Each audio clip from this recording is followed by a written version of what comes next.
Hello all, welcome to divine me.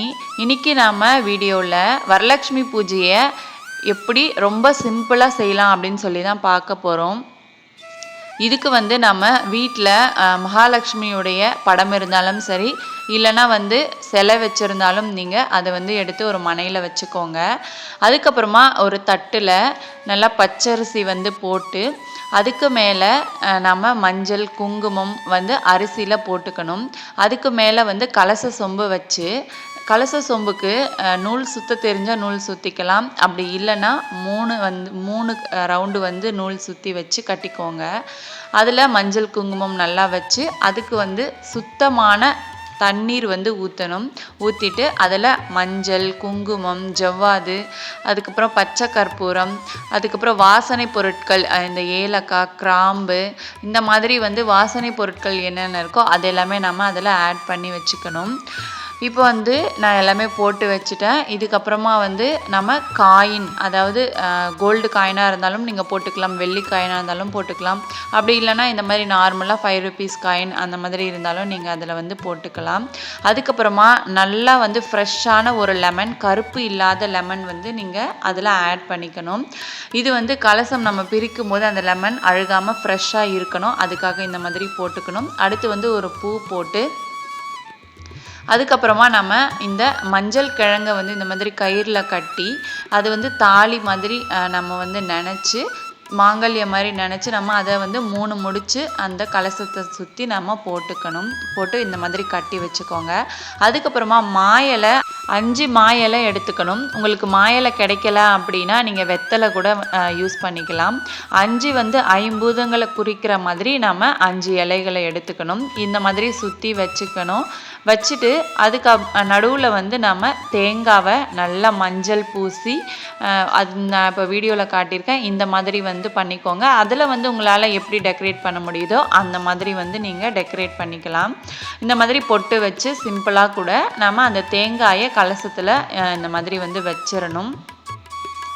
இந்த மாதிரி வச்ச பிறகு அடுத்து நம்ம அதுக்கு மேலே வளையல் போட்டுக்கணும். வளையல் போட்டுட்டு உங்கள்கிட்ட தங்கத்தில் நகைகள் இருந்தாலுமே நீங்கள் அதையுமே போட்டுக்கலாம். இந்த மாதிரி அலங்கரிச்சுக்கணும். தங்கத்தில் நீங்கள் நகை எல்லாமே போடுறதா இருந்தால் ஃபஸ்ட்டு அதை பாலில் நல்லா சுத்தம் பண்ணிவிட்டு அதுக்கப்புறமா நீங்கள் இந்த மாதிரி யூஸ் பண்ணுங்கள். அதுக்கப்புறம் பூ, மல்லிப்பூ ரொம்ப வாசனையான ஒரு நல்ல மல்லிப்பூ வாங்கி அதை சுற்றி வச்சுக்கோங்க. அந்த தினத்தில் நம்ம பூ கொஞ்சம் ரேட் கூட தான் இருக்கும். இருந்தாலும் நம்ம கண்டிப்பாக மல்லிப்பூ வச்சு தான் ஆகணும். அதுக்கப்புறம் எப்படி பூக்களால் அலங்காரம் பண்ண முடியுமோ அந்த மாதிரி அந்த பிளேட்டை சுற்றி கலசத்தை சுற்றி இந்த மாதிரி அலங்காரம் பண்ணி வச்சுக்கோங்க. நம்மளால் முடிஞ்ச அளவுக்கு எவ்வளோ சிம்பிளாக பண்ண முடியுமோ அந்த மாதிரி நம்ம பூஜை பண்ணிக்கலாம். இந்த பொருள் எல்லா பொருளும் வாங்கி நம்ம பூஜை பண்ணணும்னு அவசியம் கிடையாது. மன நிறைவோடு நம்ம பூஜை பண்ணோம் அப்படின்னாலே அதுவே போதுமானது.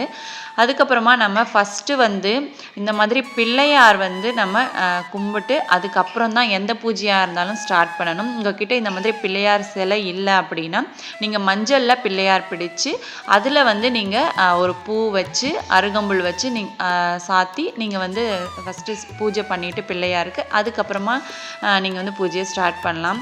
ஒரு பிளேட்டில் இந்த மாதிரி மகாலட்சுமிக்குடைய நம்ம வைக்கக்கூடிய அந்த பொருட்கள் எல்லாமே நம்ம அதில் வச்சுக்கலாம். இருந்துச்சு அப்படின்னா வச்சுக்கோங்க, இல்லைன்னா ஒன்றும் பிரச்சனை இல்லை. ஒரு வளையல், மஞ்சள் கிழங்கு, தாலிக்கயிறு அந்த மாதிரி மட்டும் நீங்கள் வச்சுக்கிட்டிங்கன்னா போதும். குங்குமத்தோடு சேர்த்து பூவும் சேர்த்து வச்சுக்கோங்க, அவ்வளோதான். அடுத்து நம்ம ஃபஸ்ட்டு பிள்ளையாரை கும்பிட்டுட்டு அதுக்கப்புறம் பார்த்திங்கன்னா கலச சொம்பு ரொம்ப முக்கியம். அதாவது நம்ம குலதெய்வத்தை வேண்டி நம்ம கலச சொம்பு வச்சு நம்ம வழிபாடு செய்யணும். ஃபஸ்ட்டு கலச சொம்பில் நல்லா சுத்தமான தண்ணீர் எடுத்துக்கோங்க. ரொம்ப ஃபுல்லாக ஊற்றிடாதீங்க. ஒரு முக்கால்வாசி அளவுக்கு ஊற்றி வச்சுக்கோங்க.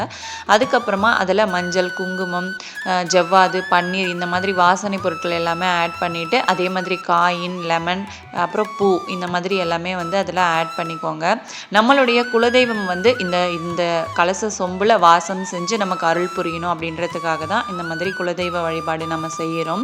எந்த ஒரு பூஜையிலையுமே முதல்ல வந்து முழுமுதற் கடவுளான விநாயகருடைய வழிபாடு, அதுக்கப்புறமா நம்மளுடைய குலதெய்வ வழிபாடு செஞ்சுட்டு அதுக்கப்புறம் நம்ம எந்த பூஜை பண்ணாலுமே அதை ஸ்டார்ட் பண்ணோம் அப்படின்னா அது வந்து ரொம்ப சிறப்பாக இருக்கும். அந்த கலச சொம்பு மேலே இந்த மாதிரி ஒரு குட்டியான பிளேட் வச்சு அதில் அக்ஷதையை போட்டுக்கோங்க. அக்ஷதை போட்டு அதுக்கு மேலே பார்த்தீங்கன்னா அகல் விளக்கு, மண் அகல் விளக்கு இருந்துச்சுன்னா அதை வந்து வச்சு அதில் நல்லா எண்ணெயோ இல்லை நெய்யோ ஊற்றி அதுக்கு ஒரு பூ வச்சு இந்த மாதிரி ரெடி பண்ணி வச்சுக்கோங்க. ஏன்னா குலதெய்வ விளக்கு வந்து நம்ம ஏற்றணும், அன்றைக்கி ரொம்ப முக்கியமான ஒன்று. அதுக்கப்புறமா எப்போவுமே நம்ம லக்ஷ்மி பூஜையில், அதாவது அம்மனுக்கு செய்கிற வழிபாடுகளில் இந்த மாதிரி வந்து குத்து விளக்கு சின்னதாக இருந்தாலும் சரி பெருசாக இருந்தாலும் சரி இந்த மாதிரி குத்து விளக்கு ஏற்றுறது ரொம்ப நல்லது.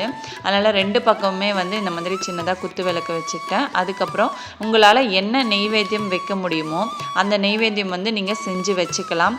கல்கண்டு சாதம், லெமன் ரைஸ், அந்த மாதிரி வந்து உங்களால் எது சிம்பிளாக பண்ண முடியுமோ அந்த மாதிரிக்கும் நீங்கள் செஞ்சுக்கலாம். இல்லை நல்லா செய்யணும் அப்படின்னாலும் வடை பாயசத்தோடு நல்லா வந்து சாப்பாடு செஞ்சு நீங்கள் பிரசாதமாக படைக்கலாம்.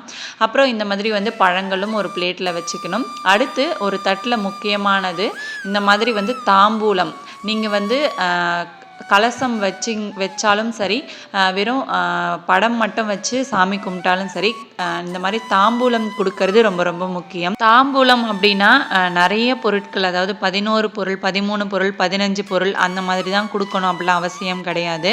வரவங்களுக்கு, வர சுமங்கலி பெண்களுக்கு நீங்கள் வெத்தலை, பாக்கு, பூ, பழம், அதுக்கப்புறமா ஒரு தாலி கயிறு, அப்புறம் குங்குமம் இதோட சேர்த்து நீங்கள் கொடுத்தீங்கனாலே அதுவே வந்து ரொம்ப நல்லது.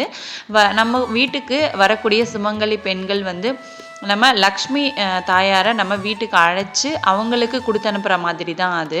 அதனால் ஃபஸ்ட்டு மகாலட்சுமி, நம்ம வீட்டுடைய மகாலட்சுமி நாம தான். அதனால் நம்ம பூஜை பண்ணும்போது கை நிறைய இந்த மாதிரி வளையல் போட்டு அன்னைக்கு பூஜையில் வந்து நாமளே ஒரு லக்ஷ்மி கடாட்சமாக வந்து உட்காந்து பூஜை பண்ணோம் அப்படின்னா அது வந்து ரொம்ப நல்லது. அதுக்கப்புறமா வரக்கூடிய சுமங்கலி பெண்களுக்கு நாம் இந்த மாதிரி சிம்பிளான ஒரு தாம்பூலம் வந்து கொடுத்து அனுப்பலாம். உங்களால் முடியும் அப்படின்னா கூடவே ஒரு ஜாக்கெட் பிட்டும் சேர்த்து கொடுத்தீங்க அப்படின்னா அதுவுமே நல்லது தான். அடுத்து ஒரு குட்டி பிளேட்டில் பார்த்தீங்கன்னா பூஜை பண்ணுறதுக்காக இந்த மாதிரி குங்குமம், அக்ஷதை, அதுக்கப்புறம் பூ வந்து 3மே வச்சுக்கோங்க. மூணுத்தையுமே வச்சு நீங்கள் வந்து அக்ஷதை போட்டு நீங்கள் வந்து வழிபாடு செஞ்சுக்கோங்க. அதுக்கப்புறம் உங்களுக்கு தெரிஞ்ச மந்திரங்கள் எல்லாமே நீங்கள் சொல்லலாம். அதுக்கப்புறம் பாட்டு பாடி நீங்கள் வந்து பூஜைகளை பண்ணலாம். அந்த மாதிரி வந்து எல்லா பெண்களும் சேர்ந்து ஒரு தெருவில் இருக்காங்க அப்படின்னா அவங்க எல்லாருமே, அதாவது ஃப்ரெண்ட்ஸ் அந்த மாதிரிலாம் வந்து ஒரே வீட்டில் சேர்ந்து இந்த மாதிரி பூஜைகளை பண்ணும்போது அப்போது நமக்கு நல்ல ஒரு பாசிட்டிவ் வைப்ஸ் கிடைக்கும் வீட்டுக்கு. அதுவுமே ரொம்ப நல்லது. வெள்ளிக்கிழமை காலையில் 9 மணிலேருந்து 10-20 மணி வரைக்கும் டைம் நல்லாயிருக்கு. அந்த டைமில் வந்து பூஜை பண்ணிக்கலாம். அப்படி இல்லைன்னா வெள்ளிக்கிழமை சாயந்தரம் 6 மணிக்கு மேலே நீங்கள் வந்து பூஜைகளை எல்லா பெண்களும் சேர்ந்து வீட்டில் பூஜை பண்ணிக்கலாம். உங்களால் வியாழக்கிழமை அம்மனை அழைச்சி வெள்ளிக்கிழமை வீட்டில் பூஜை பண்ணி சனிக்கிழமை புனர் பூஜை செய்ய முடியும் அப்படின்னா நீங்கள் தாராளமாக பண்ணிக்கலாம். அப்படி செய்ய முடியாதவங்க இந்த மாதிரி எளிமையான ஒரு வழிபாடு செஞ்சு ஒரு 5 சுமங்கலி பெண்களுக்கு நீங்கள் தாம்பூலம் கொடுத்தீங்க அப்படின்னாலே அது வந்து ரொம்ப நிறைவாக இருக்கும். நீங்கள் வந்து இந்த பூஜையை பண்ணிவிட்டு எப்படி இருந்துச்சு அப்படின்னு சொல்லி மறக்காமல் கமெண்ட் செக்ஷனில் வந்து கமெண்ட் பண்ணிவிடுங்க.